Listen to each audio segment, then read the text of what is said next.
Now, Stormwatch 12 weather with meteorologist Oliver Smith. Sure feels more like the first day of summer in southern Oregon and northern California as temperatures are into the 70s east of the Cascades, right around 90 for the Rogue Valley. 90 is the actual high temperature and current temperature in Grants Pass. Same thing for Medford at 89 degrees, slightly cooler into the Shasta Valley, low to mid 80s, but 60s and even a 55 showing up in Gold Beach. So it's pretty interesting because now we're getting that very strong onshore flow.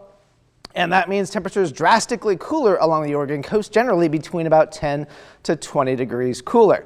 Now you can see from our satellite picture, you can see those clouds up to our north. They pretty much stop in and around Port Orford, and then they kind of hang out off the coastline. So it's fairly clear in Brookings, but you're still getting that north wind over there. Some clouds are already starting to show up over towards the east side, but those are just fair weather cumulus at this time. High pressure is pretty much centered right over western Oregon at this particular time. The nearest real system is way offshore. This really isn't going to affect us a whole lot. It'll mostly miss us to the north, but it will bring a little bit of a change to the region. Forecast for tonight, we're going to be looking at mild temperatures east of the Cascades, generally between 40 to 45 degrees. We're looking right around 50 degrees for the Shasta Valley and mid 50s here in the Rogue Valley. So very, very warm temperatures overnight. A few more clouds over towards Brookings, but temperatures still pretty much into the 50s. Mother's Day is tomorrow. It's going to be another mosty toasty day, maybe a degree or two cooler, and that's really about it. But we're going to be looking at a lot of sunshine all throughout the region. Rogue Valley, no exception to that. And Grants Pass, not a whole lot of difference in terms of your temperatures. Upper 80s, mid 60s along the Oregon coast, low 80s down towards Mount Shasta City, and generally 75 to 80 degrees east of the Cascades with some breezy conditions as well. Stormcast showing the clouds that we do have right now that we're showing up along the Oregon coast. We'll start to see those a little bit more as we get towards the day tomorrow, a little bit stronger of that onshore push, but by the time we get to the afternoon, we'll start seeing some more sunshine. But there's that system that is way offshore, pretty weak. It could trigger a few showers and thunderstorms east of the Cascades, but it's not really going to be a super eventful kind of a thing. And not everyone's going to get them, and most places will actually stay fairly dry.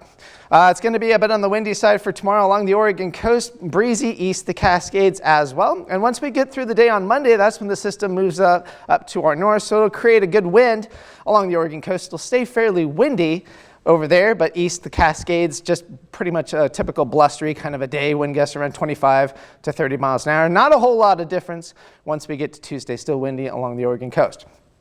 In terms of the UV index, yeah, it's just that blazing sun for the last couple of days. So that means you can easily burn within about 15 to 20 minutes, especially if you have fair skin. Monday is going to be a little bit of relief in that sense because we'll see just a little bit more cloud cover, but not a whole lot of relief in terms of that sun once we get to Tuesday and into Wednesday. Maybe a few thunderstorms once again for Siskiyou County and east of the Cascades, but we're not anticipating anything really all that widespread. Warm temperatures for now. There's that system that'll cool us off just a little bit once we get towards the next couple of days. High pressure rebuilds back yet again towards the middle part of the week, but we might finally start to look like more typical May-like weather by the time we get towards the end of next week. So here's your forecast for the Oregon coast. Temperatures into the 60s for tomorrow and then 70s for the next several days after that, peaking to about 75 on Wednesday. Northern California, a string of 80 to 85 degree days. A few thunderstorms possible for tomorrow, but other than that, we're going to be looking pretty sunny. Low temperatures pretty much into the upper 40s and low 50s. Klamath Basin, same kind of scenario, upper 70s for the next couple of days. You could easily make it to 80 degrees. Could see a few thunderstorms for Mother's Day, but I don't think Mom's going to get wet if she does go outside for you folks over there. Cascade, same kind of scenario, maybe a few showers, but most of that threat should actually stay east of your area. And then temperatures in the 60s and 70s, just really kind of pleasant weather overall. Right? Rogue Valley, well, some will say it's pretty pleasant. Some will say it's too hot. Some will say it's, too cool or things like that. They want it really, really hot. But either way we're going to look at it, temperatures are going to stay in the 80s for the next 7 days.